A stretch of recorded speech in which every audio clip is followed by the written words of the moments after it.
On the show today, Joel Embiid gets his revenge on us for talking about trading him. Jared McCain's minutes are still low. Another edition of Platonic Relationship Advice, and just so much more as we talk about the Sixers on this podcast. The Rights to Ricky Sanchez podcast is presented by DraftKings Sportsbook. You can sign up for DraftKings Sportsbook and use promo code RTRS when you do it. Brought to you by Briggs Auction, the official auction of the Ricky, briggsauction.com.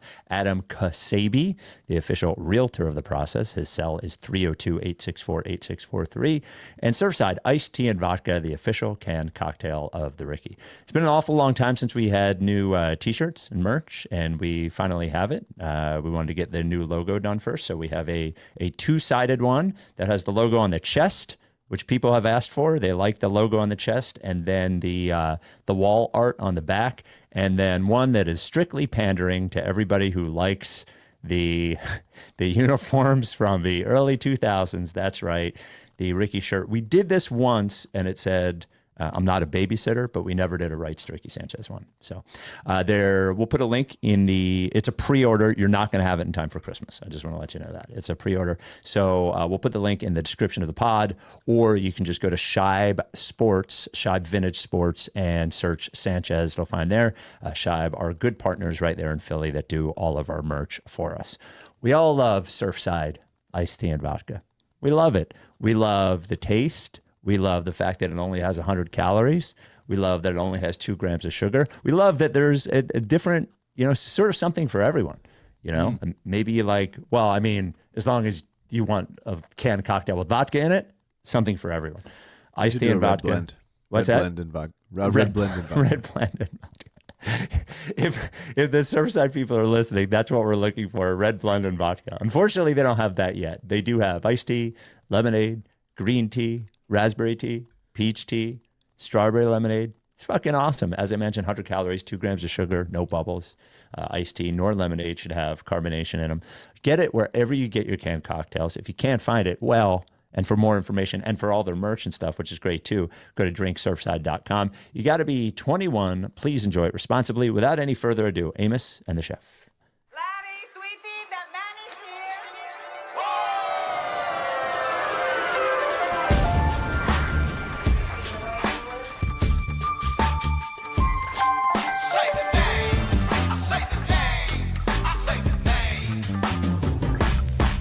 We were right, y'all. We were right. Even when it went wrong, we were right. We was right, y'all. We were right. So say the name. Say the name. We were right, y'all. We were right. Even when it went wrong, we were right. We were right, y'all. We were right. So say the name. Say the name. Say the name.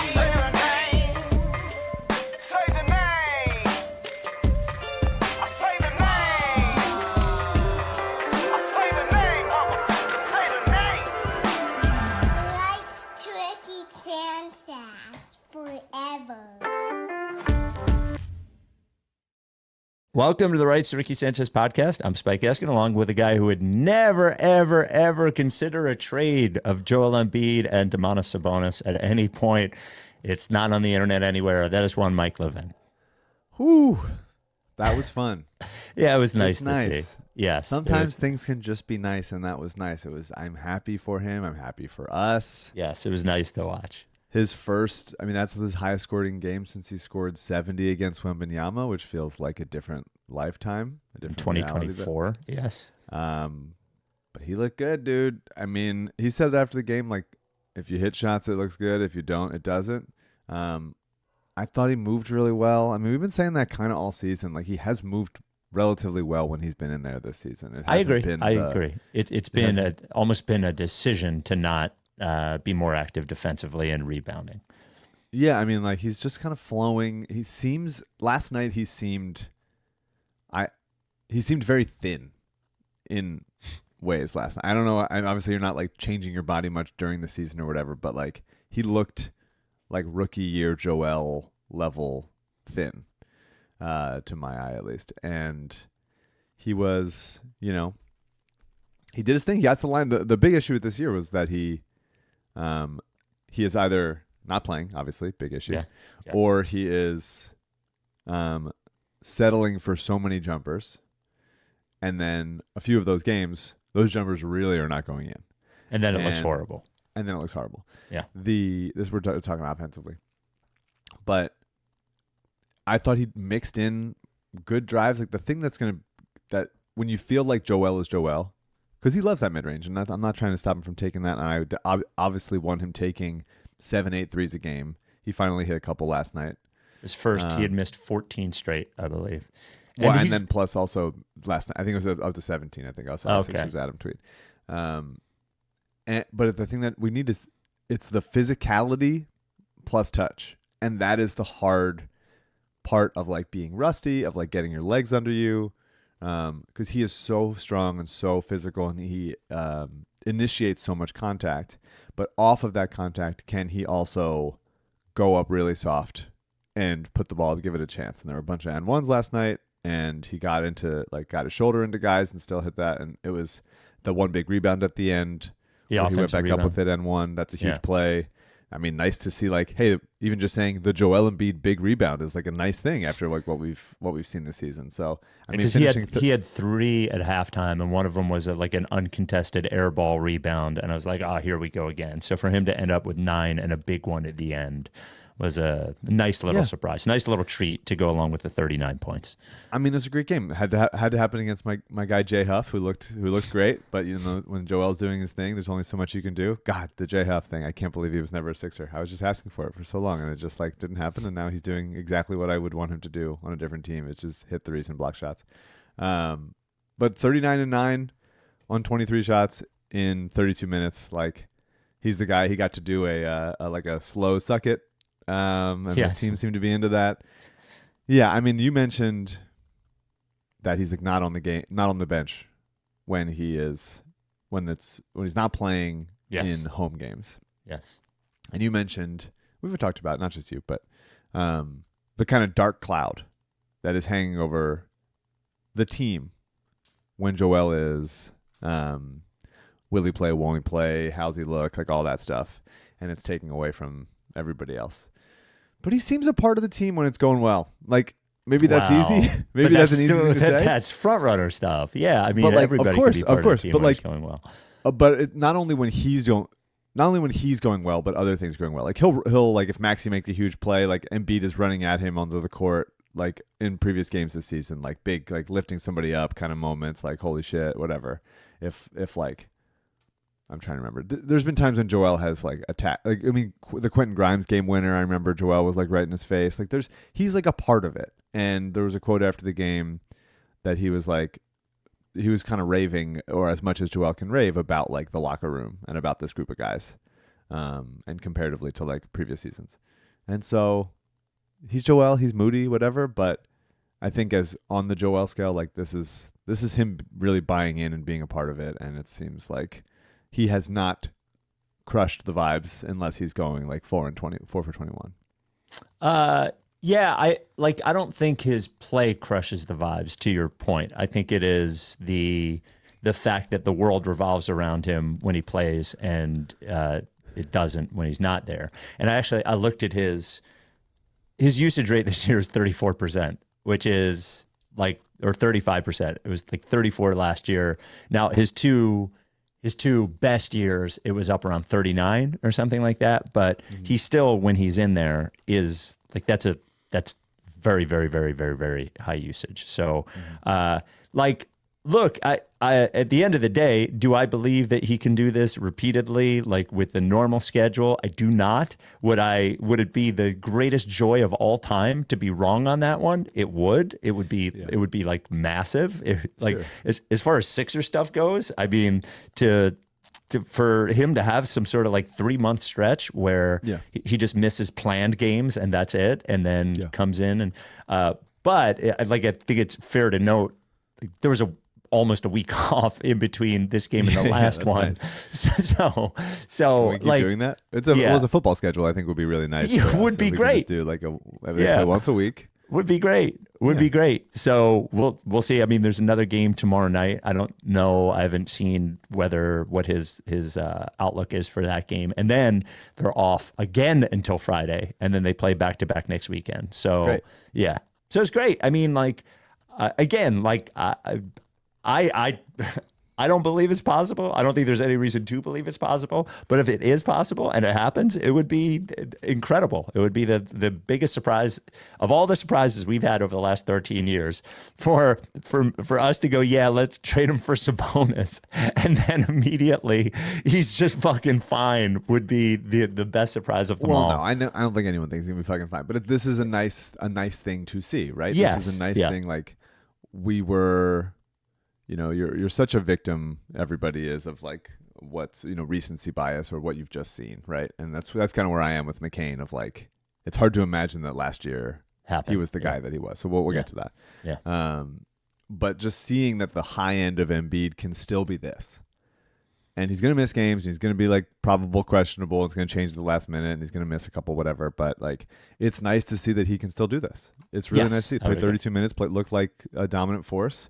And the double teams kept coming. And it's nice. These kinds of games will make, when he plays, double teams continue to come, right? And that opens things up for other guys. And that just makes your offense so much, it's so much easier to score when the defense is always in rotation, is always like scrambling. And I mean, it was nice to see. I was just like, I'm trying not to read into like, okay, so he's done this and now it's this. Like now that changes everything. But it's just sort of like last night was really, really nice. They were playing a bad but like scrappy and hard playing Indiana Pacers team off of a week-long layoff, like you said. And it was just nice that like Joel had 39-9. Like that's great. Yeah, what a blessing. And hit a couple of big shots at the end because as bad as the Indiana team is, they were in it until the last 3 minutes of the game, you know, until the Sixers went up 8. And the other thing about Joel and the way he plays is this sounds so silly. It was we were talking to Ron Jaworski on the radio show yesterday, and I was like, if you put Jalen's interceptions aside, so for Embiid here, I go, if you put the injuries aside, his game, the way it would age pretty well because he's such a good shooter and he is big, but he doesn't rely on athleticism specifically. He hasn't been able to jump in 5 years really. It's really about, he has a sick mid-range, he has crafty moves, and if there weren't the injuries, I think his game would age fantastic. He could play until he's like fucking 38 or something, you know? Yeah, I mean, he got to the line 18 times last night. Like that's the Joel stuff. But he also like, it felt like a good mix, right? He wasn't just like, oh, I can't score, so I'll only just like try to pin somebody's arm into my hip and then draw the foul and do a fake shot. Like he was still playing basketball, which is nice to see. He was getting the fouls through playing regular basketball, which is good. And I thought like, he's not bouncy anymore, but like there's moments where like he will protect the rim. You can see last night there were a couple times when he forced a bad shot at the rim. There was he got called for a goaltend of a shot. I'm forgetting who it was. Maybe Jarris Walker. But he got up and like got it quick. It was a goaltend, whatever. But like it's nice to see those kinds of things. And so he looked like he was feeling good, and we got to just treasure those days. That's all we can do. He's played 10 games this season. The Sixers are, I can look it up at where they are in those games, but they're 14-10, and they're like offensive rating is 16th, their defense rating is 12th. I don't think that tells you really anything now because there's been so many iterations of this team of like who's available, who's not. It tells you at least they're competent. They're a competent But they have been NBA competent team. through the injuries, through the like mishmash of who's around. They have been thus far competent. They're an average team so far. And playing a ton of clutch games, and doing relatively well in them. And if things, you know, could you get to competent plus? Could you get those numbers from 16th offensively, 12th defensively to like, you know, 11th and 8th? And then we're talking. If Paul George plays more and Kelly Oubre comes back, I think that's completely realistic, even given where Embiid is, you know?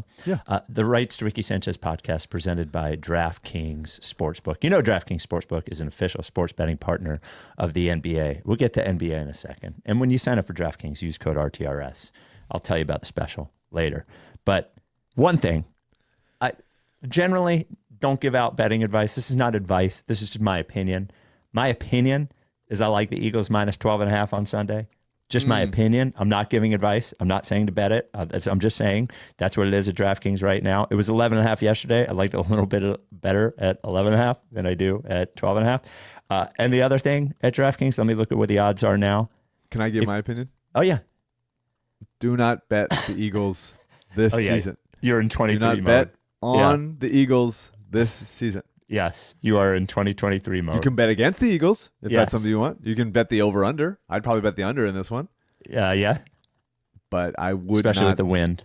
Bet on the Eagles this season. I'm not saying that they're going to certainly not cover, but I'm just not who I want to be in bed with right now. Yes, I hear you. I absolutely positively hear you. Listen to Mike, don't listen to me. I just got a little gut feeling. That's all. I got a little 24-6 gut feeling for tomorrow. Kenny Pickett certainly not sending shivers down my spine. No, well, not with his tiny hands and the snow and the wind. Yes, it's all about the Eagles. It has nothing to do about the team they're playing a horrible team. And the other little thing I was looking at with the Thunder, of course, at 25-1 or whatever, and their title odds at plus 120, I think to myself, who could be a nice little long shot to beat the Thunder? And you're going to hate me for this, but the Boston Celtics at plus 3,500. Oh man, so that's it. That's if Tatum comes back. If they're playing good ball, I believe in their coach, and they're the kind of team that I think could beat the Thunder. So if Tatum were to come back, which is definitely possible, looks like he's aiming for it. I think they could get through the East. I really don't. I'm not going to guarantee to get through the East, but if they get through the East, I think they could beat the Thunder plus 3,500. Kind of like it. So just throwing it out there. That would be so disappointing. It would be the worst. It would be the worst outcome. I would be so annoyed if that happened. But that's why you throw $20 on it. Is like, is it the worst? That. You know, that's fine. By the way, speaking of DraftKings, we have heard from the last time I mentioned about that DraftKings is now legal live in Missouri. I said there were 18 of our listeners in Missouri. I think I've heard from 5 of them saying I'm one of the 18. So if you are a Missouri listener, DraftKings Sportsbook is now live in your state. And for everyone, new customers, you bet $5, you get $200 if your bet wins, paid in bonus bets. That is if you use code RTRS. Download the DraftKings Sportsbook app now. Use code RTRS. That is code RTRS. Bet $5, get $200 in bonus bets if your bet wins in partnership with DraftKings. The crown is yours. Got to be a 21. Gambling problem? Call 1-800-GAMBLER. See show notes for details. The other great thing last night was there was a couple of great things, but why don't we just stay on the injured guys that cost $60 million? Is that was just probably the best game Paul George has played as a Sixer, I think, overall. Like he just did. You've been saying that a lot lately. Really? I think so. I mean, I think he's been pretty great. But he was awesome last night. Like with Maxey out, needing a secondary ball handler when McCain's not really there, you know. Yeah. He was great at that.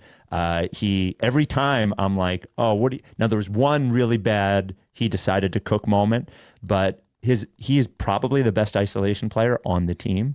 Like perimeter isolation player, he's better than Maxey, I think.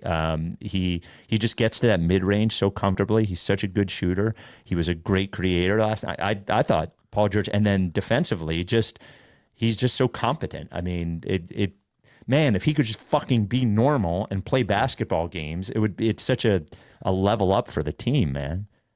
Yeah, he was good, man. He's good, doing good stuff. I love him. He's flying off screens or just like hitting catch and shoot stuff. He was 8 of 17 from the field. He was 4 of 7 from deep. He looks good. He's moving the ball well. I thought he's been throwing nice lobs all season. Games he's played. The one to Barlow was sick, man. Barlow was really nice. Yeah. He's always been making touch. It seems like him and Drummond have like a nice dynamic. Mm-hmm. He's been throwing touch passes to like those kinds of rollers. He's played 9 games so far, and he's looking more and more like himself. He's doing the kind of wing stuff that you need him to do, where he's just like a 5-tool center fielder type of guy. And I like that he showed emotion off of that big and one or that big take to the rim late in the game. Yeah, and he was chest bumping everybody. Yeah, on the bench. That was fun to see. Doesn't he a little bit look like a robot who's imitating what excited looks like when he is doing that? I think usually, but this time I was like, oh, the robot has gotten an upgrade. Okay. Like being quite successful at this. But it's reached AGI. Yeah. The robot actually is feeling. He's been rebounding the ball. He's passing. It's really like he's doing kind of everything right if you look at his advanced numbers, and even that's in like limited amounts of times. But I mean, he was real bad last season. Part of that was just because he wasn't hitting any shots. Mm-hmm. And he's up to 38% from deep in the 9 games he's played. That's nice to see.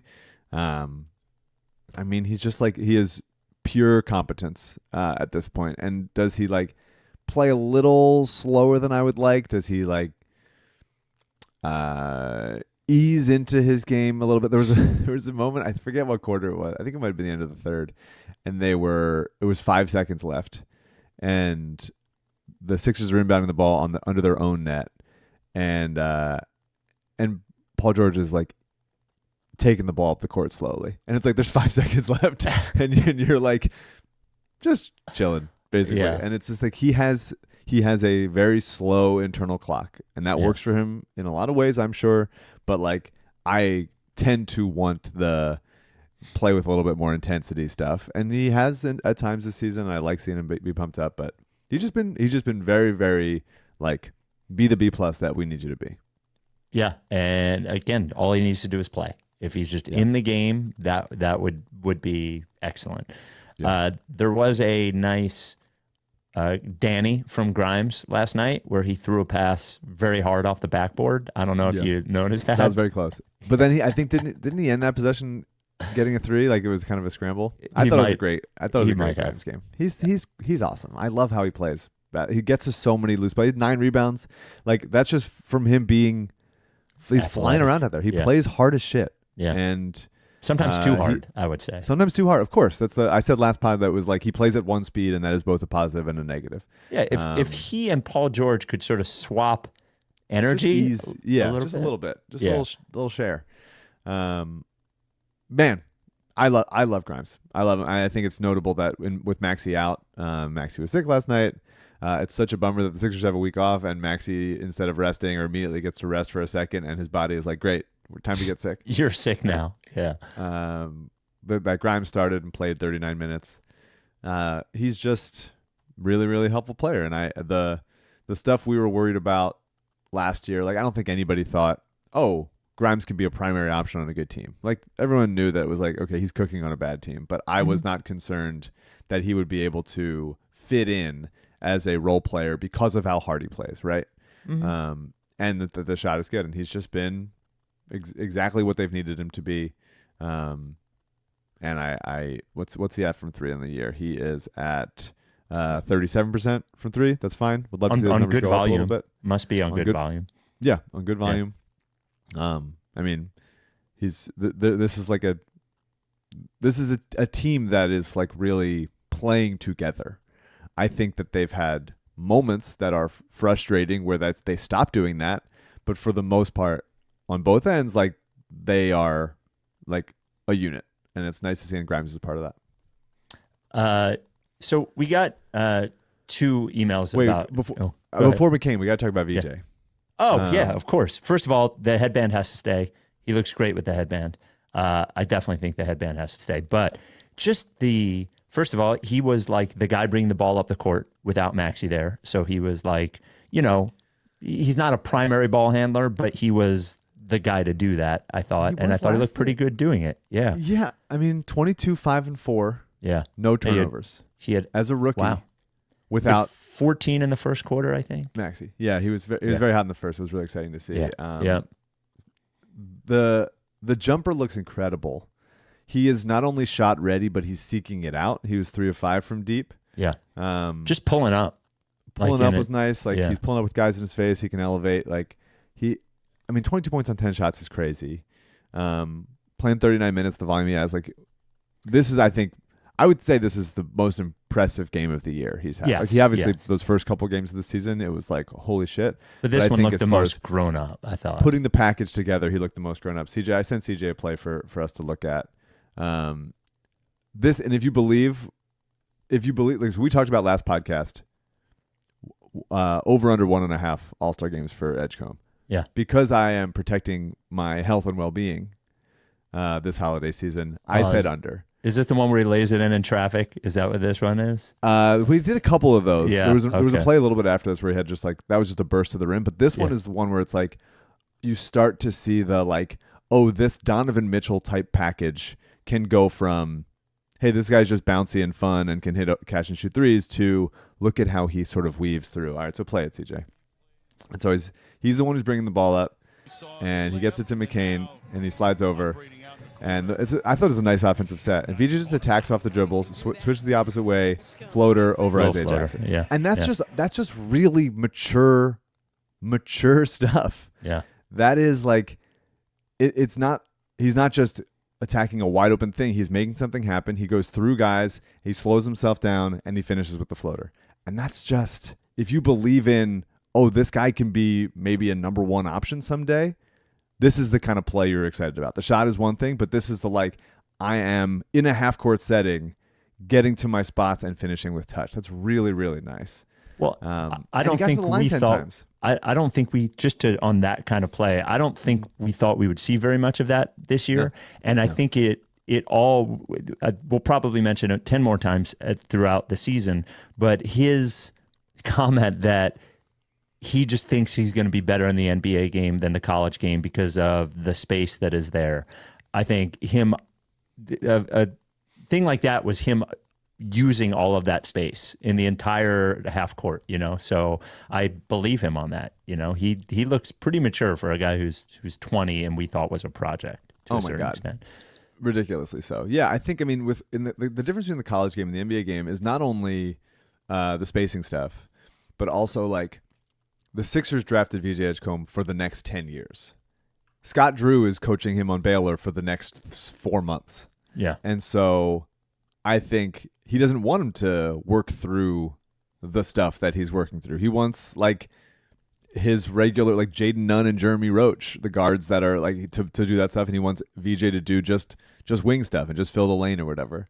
And whereas on the Sixers, you're like, hey, we want you to be a franchise 10 pulse. So we want you to get these reps doing this kind of thing. And you just don't get that opportunity in college. And you feel like a little bit more boxed in. But he's been incredible. He's been absolutely incredible. I love the kind of package that is a athletic wing who can be a role player and scale up. And the scale up is exciting. You get interested in what that looks like in 3 years. But if you think about what Maxey was like as a rookie and what he's like now, the stuff that VJ is doing as a rookie, that is very exciting. And the like intangibles are so there. The work ethic is so there.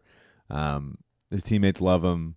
This is, certainly the right pick. Certainly like exciting to dream about.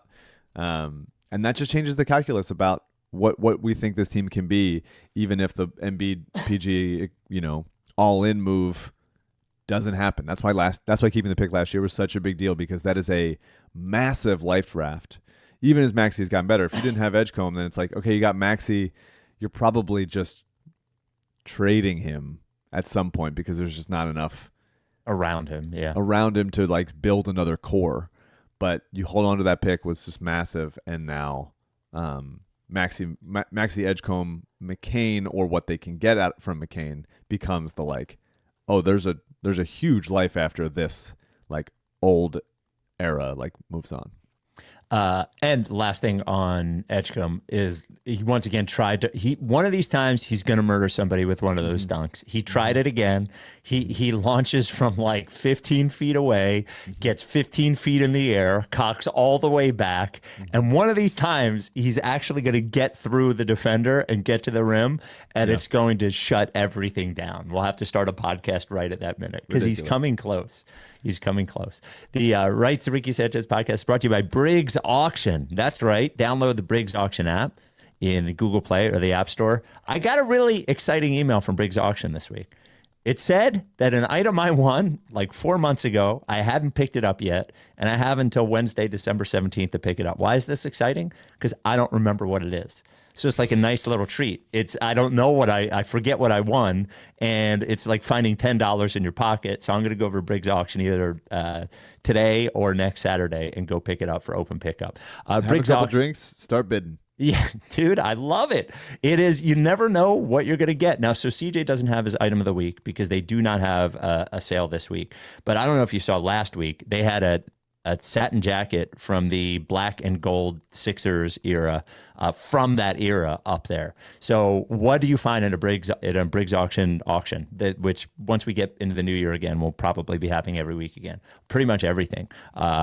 Amazing art, furniture, vintage clothing, jewelry, collectibles, like all of that stuff. A lot of the lots, many of these auctions have 500, 1,000 lots. A lot of them start at $1. And it is, look, if you're looking to fill out a room in your house, and you don't want to wait for the furniture, you don't want to buy something new, amazing. You're looking for a piece of art for the wall, amazing. If you're a collector, if you're art of collectibles, well, that's what a collector would collect, I guess. Amazing. Sure. Just, you never know what you're going to find. So, and if you win a lot, as I mentioned, you can pick it up. There's open pickup on Saturdays. It's down there in Delco in Garnet Valley. You can do it by appointment during the week, or they can work on a shipper with you. As I mentioned, you can download the app in the App Store or Google Play. You can just go to briggsauction.com, which is what I usually do. And if you have something of value or a lot of things of value that you think should be auctioned off, you have to work with Briggs Auction. Send an email to info@briggsauction.com. We love Briggs Auction, Briggs Auction, Briggs Auction, Briggs Auction. You want to get to the McCain thing now? Yeah.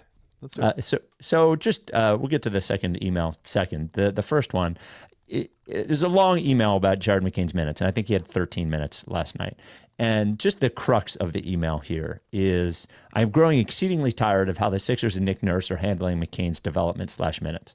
I understand he has defensive deficiencies currently, but Grimes is not a long-term solution. He has plenty of issues himself. Jared needs minutes to get in a flow offensively and work on defense. The team is not winning anything this year. Maybe we have the luckiest season that has ever occurred, and Joel's physical condition improves, and he somehow avoids further injuries, and we do make a playoff run. That's the best case scenario. We should be focusing on improving for the future. So I don't like, I think he's making it sound a little more simple than it actually is in terms of the future versus right now. Mm-hmm. There are other players on, like Maxey is here now too. Like I don't think you can tell Maxey we're just working on developing people. No. It's both. I mean, it's not a thing that you would say, especially during a game. It's just that once the game starts, everybody's just trying to win. Yes. And like, I want McCain to play as well. And I do think if the team was only focused on developing players, he would be playing 25 or 30 minutes a game and working through these things. But it's just not that team.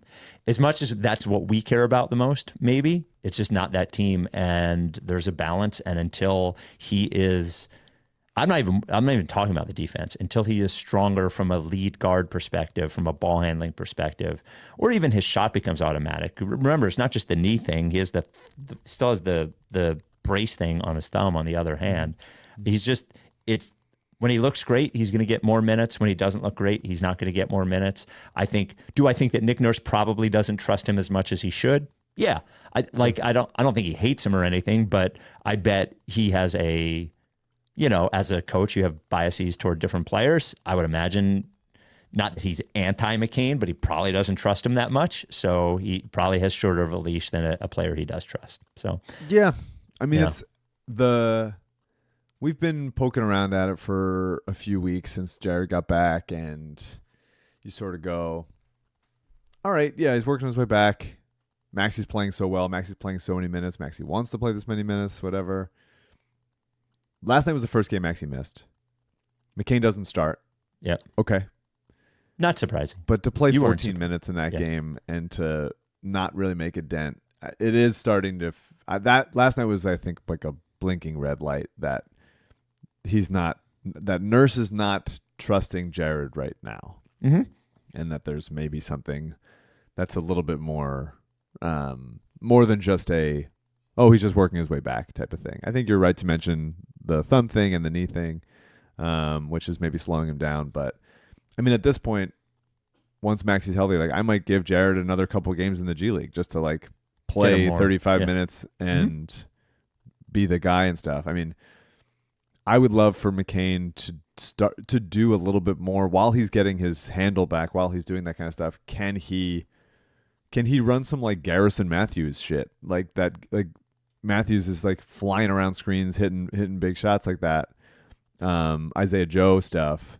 Like, can he do that just to get, okay, right now my handle's not there. If the shot clock winds down, I can certainly get to my mid-range, like body bump and get to his like 14-foot or whatever. But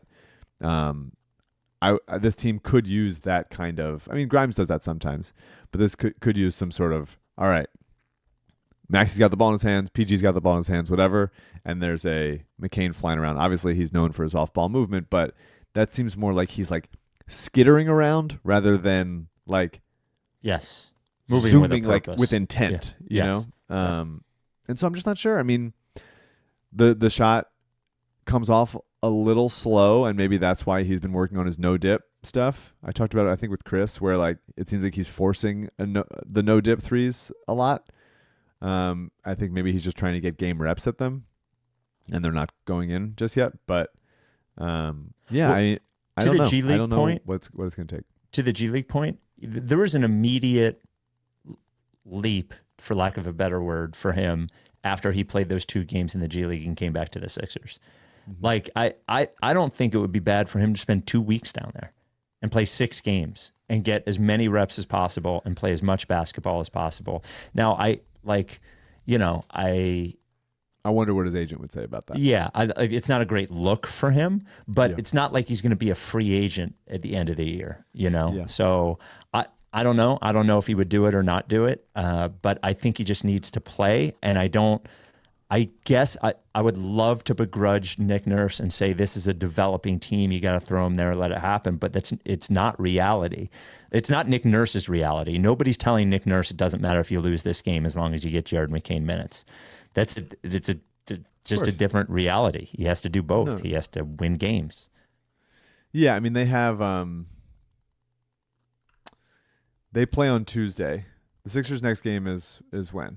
Sunday, Friday, tomorrow. Saturday. Yes. Okay, so there's a game. Blue Coats play the Capital City Go-Go in DC on Tuesday. Can he play like 15 minutes Sunday for the Sixers? Go to Delaware, play 35 against the Go-Go, and then come back and play Friday in that game. Like that seems like a thing where you can get him just like big reps and not have to make it seem like it's a demotion. You know what I mean? Sure. Yeah. Just like an extra game or whatever. Yeah. I think so. I just think he could use it. I think like it helped last time. I think it would help again. I am... But he's not. He looked special last season, and you called it out early. He does not look special right now. No, and maybe that's the knee, maybe that's the thumb, maybe that's just like he's finding his way on a team with more options, and he's not. I mean, odds are, aside from his, U17 teams where it was like an all-star game, like he hasn't played with this many good players in his life. So that takes some adjusting too. But right now he's far from the like a sort of tentpole player that the Sixers can build around going forward. He doesn't look like that. He's not looked like it, but I am not worried. I am just annoyed by not annoyed with him or Nurse, just annoyed that it's not there yet. But I think it'll take some time. Also, I continue. I will say it every podcast until I don't feel that way anymore. I love Dominic Barlow. I love seeing Dominic Barlow bring the fucking ball up the court. Like, since when can he do that? You know, he's so smooth and regular. 10 and 8 last night, plus 25.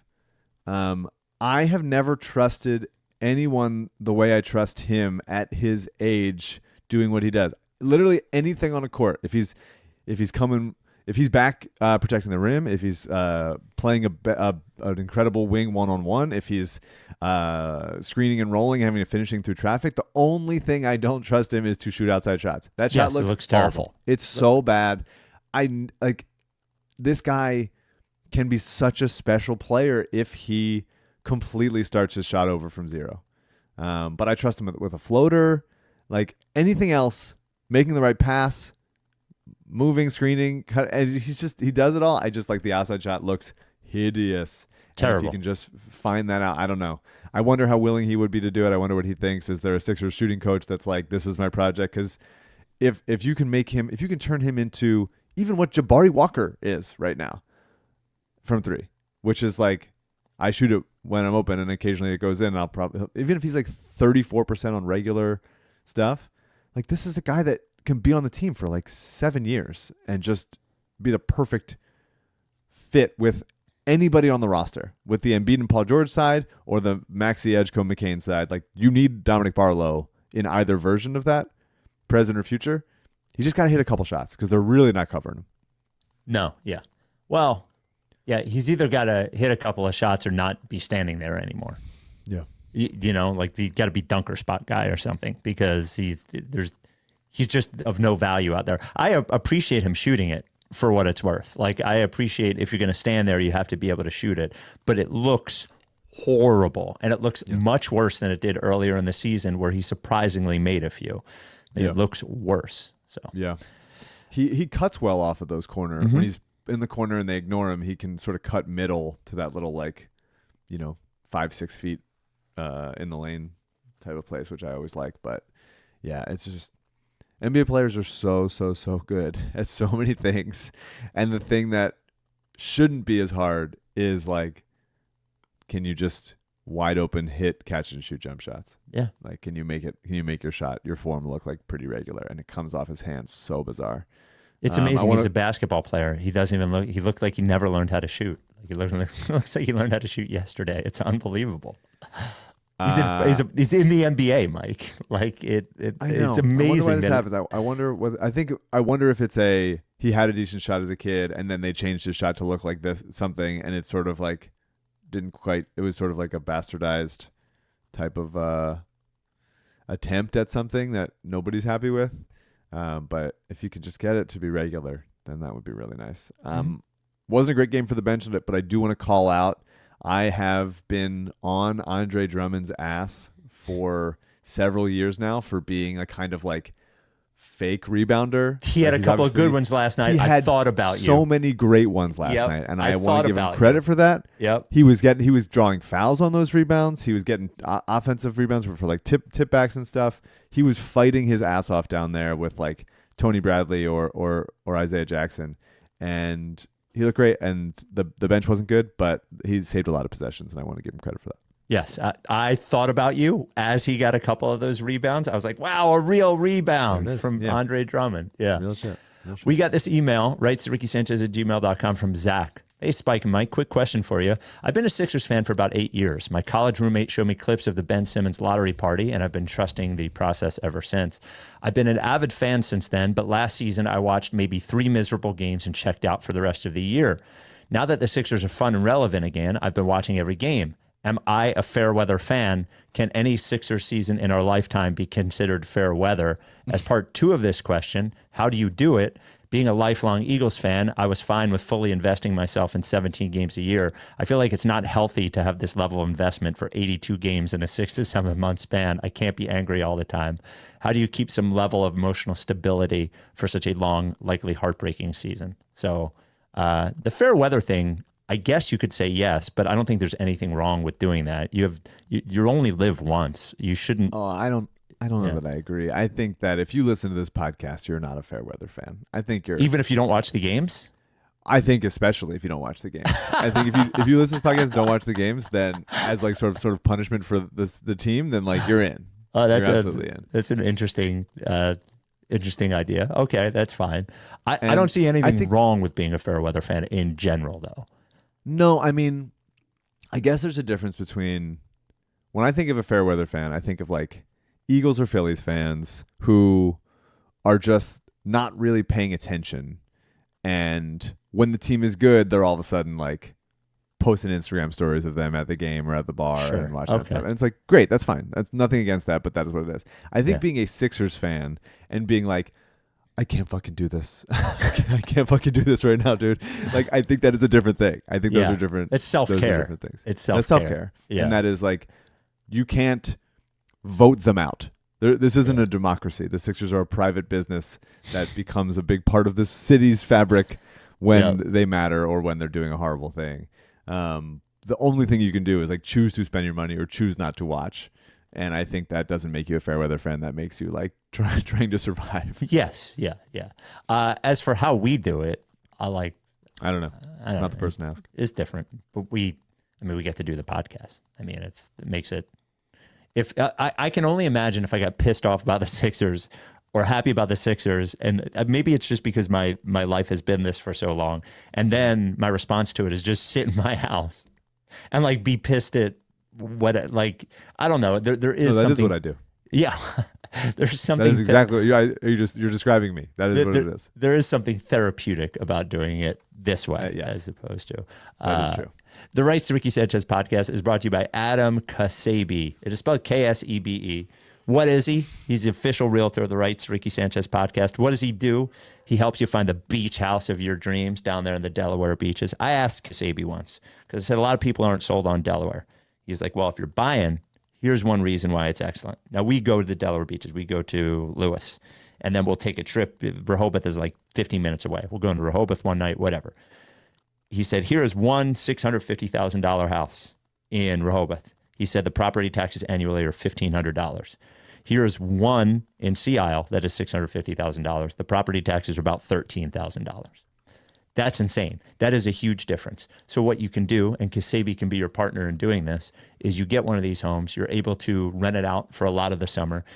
Those people end up paying your mortgage, and then you have a place you can go to, whether it be in the summer or a long weekend during the fall or the winter with your family, your friends. It's a competitive market, so you need a great partner like Ksebe, who he doesn't half-ass anything. I can tell you that. He is great at this. He's based out of Long and Foster and Bethany Beach, and before you thought it was impossible, either the market's too tough, you can't afford it, whatever it is, I suggest you reach out to Ksebe because he could probably change your mind on that.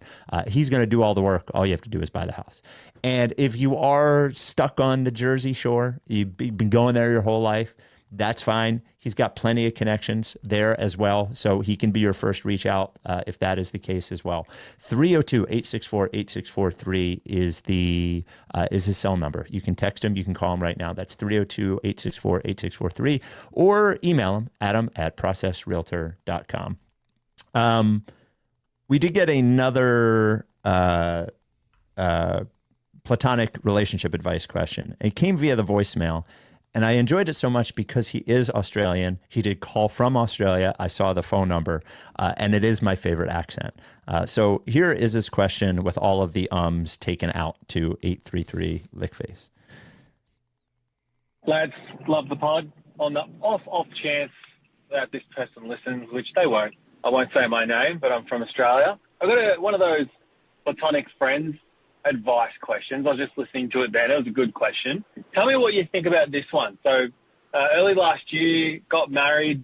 I had about 200 people come down, and there were some people from interstate and people from overseas. Now, one of my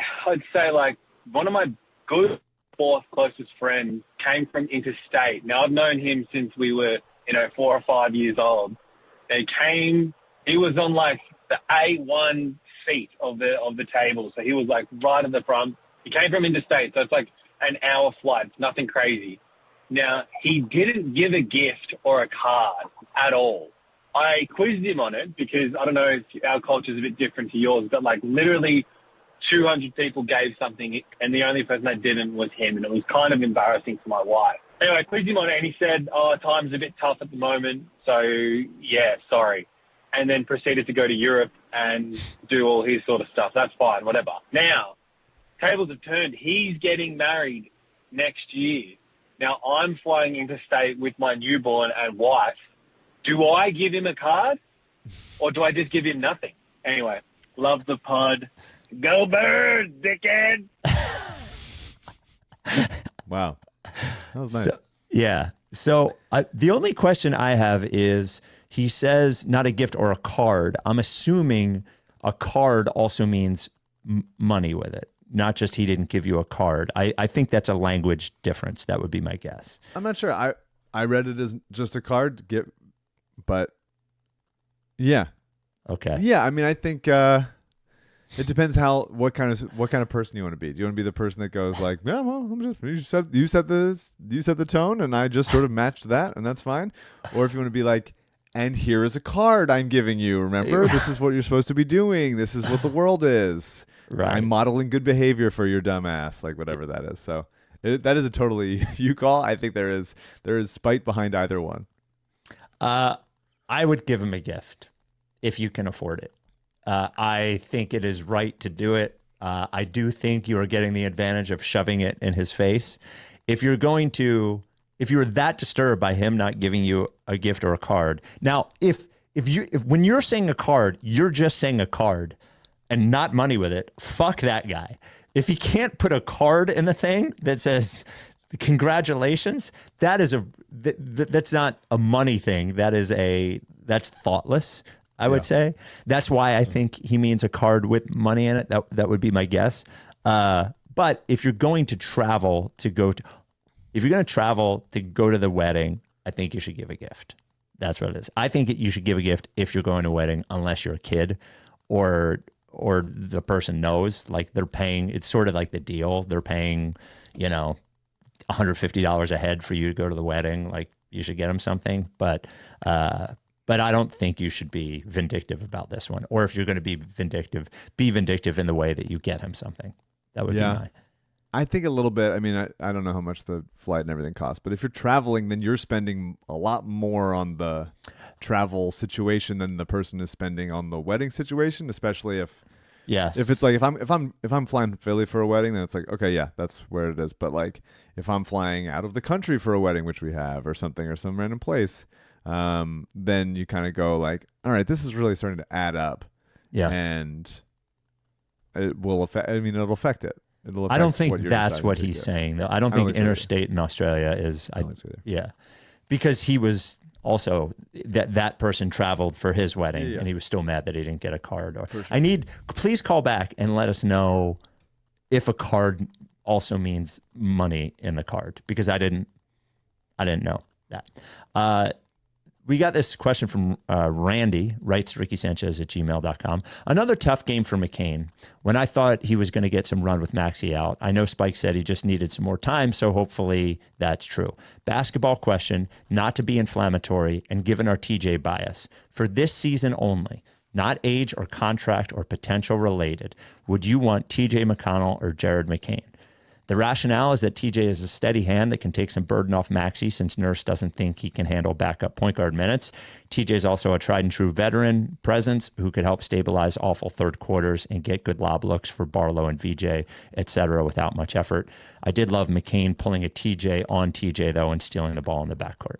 That was nice. Yeah. What do you think for one season? First of all, it's just really nice. I love that TJ is having such an incredible career. Yes. Nice little picture with him and Embiid afterwards. The best. Also, I mean, the things that they've been through. Come on. It's weird that TJ still in this kind of season for Indiana only plays 17 minutes. Like I would love to see maybe there's like a longevity question that like him and Carlisle have together, that this is just what it's always going to be. But I would be interested in seeing what like 35 minutes TJ looks like. And I think that might help them win games. He's just good, dude. He's just good at what he does. Maybe he wouldn't be able to do it at that high of a level if he with the minutes. I mean, going forward, of course, McCain is the answer. Like, of course, like he showed enough flashes for one season. For one season, I still probably would say McCain because of the outside shooting. Like TJ is, he stepped into a nice three last night, but just the volume is not there. And you think about how many minutes is he realistically going to get with Maxey on the court, playing 40. So maybe those 8 minutes with TJ, you can let TJ cook in that way, and you would maybe be able to survive it more. But that's 8 minutes, and I still have hope this season for McCain being able to play with Maxey because of how both of them can shoot. So yeah, it just makes it a little bit. The shooting is the divider for me. I think I would probably take TJ for one season if I'm trying to win something. Well, I mean, think this is the recency question bias that both of us are. What's that?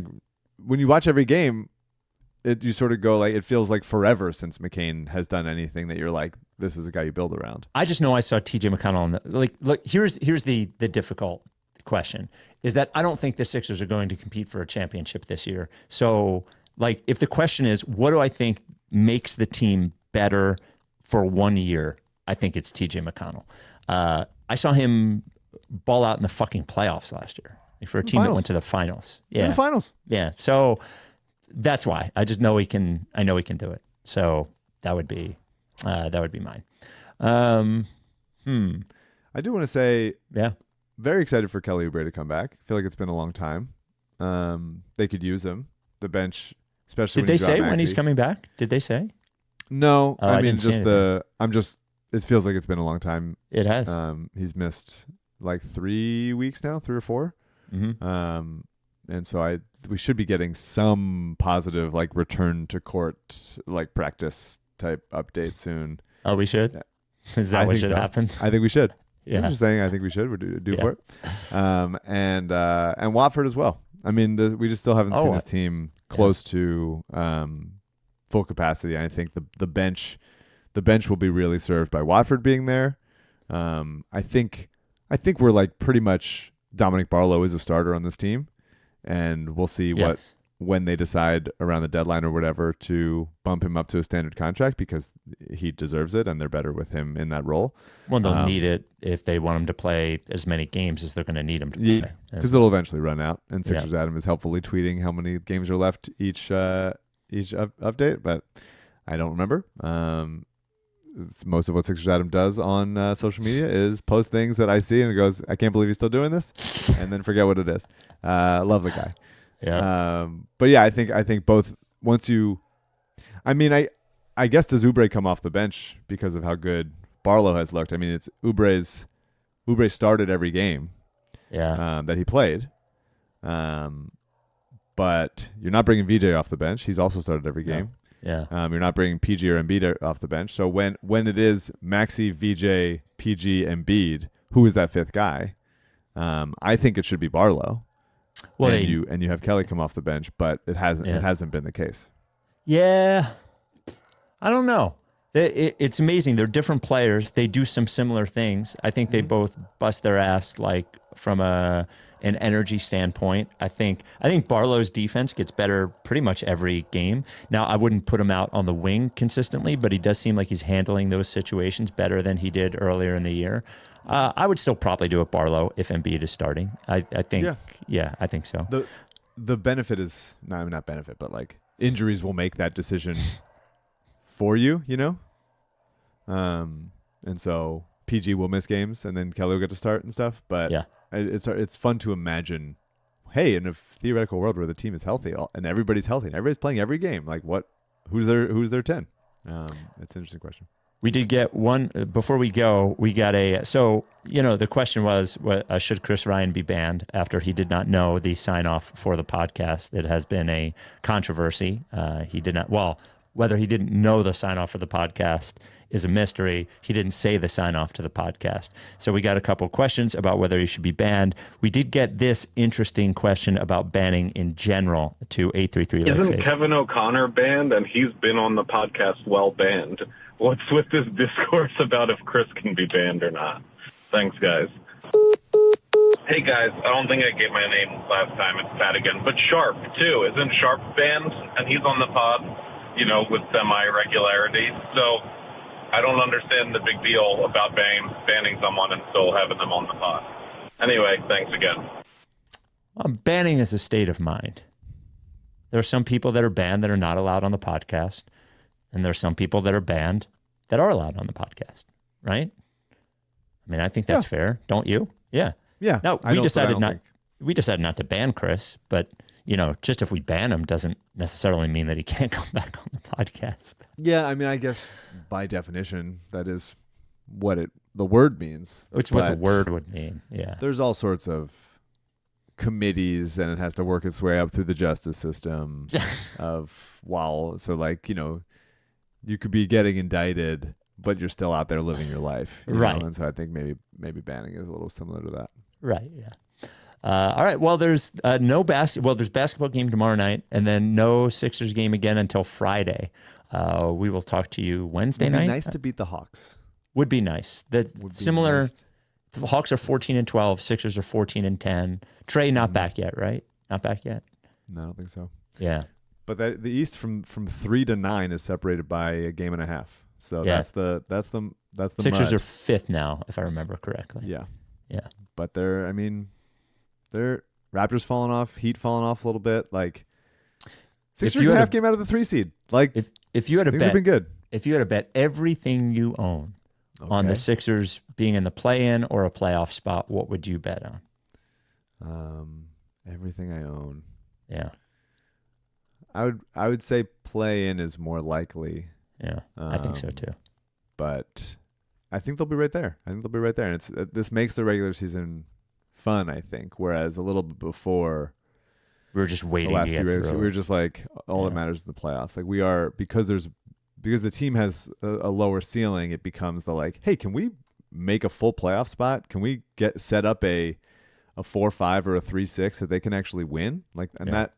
that would be very exciting. The East is, I would say, the top stuff is not there. I mean, the Pistons are 20-5, and they look like a hell of a team, and the Knicks are popping right now. But there's still not anybody that you're like terrified of in the way that there has been in recent years when Giannis was fully loaded and Boston was fully loaded and Cleveland even whatever. But everybody, I think it is deeper now than it was before. Like there's this, it goes like 9 or 10 deep that you're like, this team plays hard and is interesting and is a tough out. So it's now the Sixers are in that mix, and I'm enjoying the season. I'm enjoying the season. It's We're been not pretty thinking good. Too far ahead. We're enjoying the season. Just enjoying the season. We will talk to you on Wednesday night. Are you down with TTP? Yeah, Lick face.